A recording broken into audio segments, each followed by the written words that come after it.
Hi hello అండి, అందరికీ నమస్కారం అండి. ఫ్రెండ్స్, మన వీడియోలోనే టాపిక్ వచ్చేసి రైతులకు సంబంధించి ముఖ్యంగా పీఎం కిసాన్ 24వ విడత నిధుల విడుదలకు సంబంధించి మరొక ముఖ్యమైన అప్డేట్ అయితే రావడం జరిగిందండి.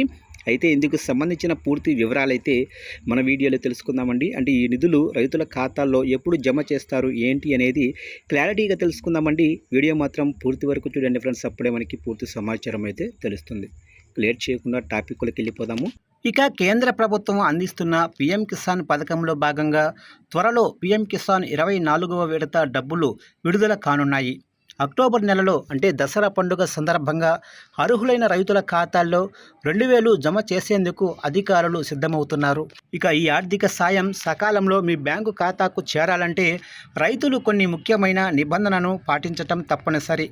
పథకం నిబంధనల ప్రకారం లబ్ధిదారుల జాబితాలో పేరు ఉండటంతో పాటు సాంకేతిక ప్రక్రియలు పూర్తి చేయటం ఎంతో అవసరం.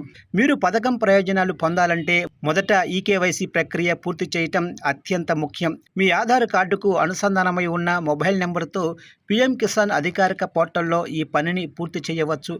అలాగే మీ భూమికి సంబంధించిన వివరాలు పోర్టల్లో అప్డేట్ అయ్యాయో లేదో ఒక్కసారి సరిచూసుకోవాలి. ఈ పనులు పూర్తి చేయని పక్షంలో డబ్బులు విడుదలయ్యే సమయంలో సాంకేతిక సమస్యలు తలెత్తే అవకాశం ఉంటుంది. కాబట్టి ముందుగానే జాగ్రత్త పడటం మంచిది.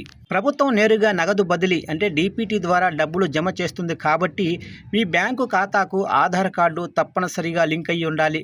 బ్యాంకు అకౌంట్ ఈకేవైసీ పూర్తయి ఎన్పిసిఐ మ్యాపింగ్ యాక్టివ్గా ఉందో లేదో మీ బ్యాంకులో అడిగి తెలుసుకోండి. ఒకవేళ వివరాల్లో ఏవైనా తప్పులు ఉన్నా లేదా అప్డేట్స్ అవసరమైన వెంటనే సమీపంలోనే సిఎస్సి కేంద్రానికి వెళ్ళి సరిచేసుకోండి. ఈ జాగ్రత్తలు పాటిస్తే ఎటువంటి ఆటంకం లేకుండా మీ ఖాతాల్లోకి నగదు జమ అవుతుంది.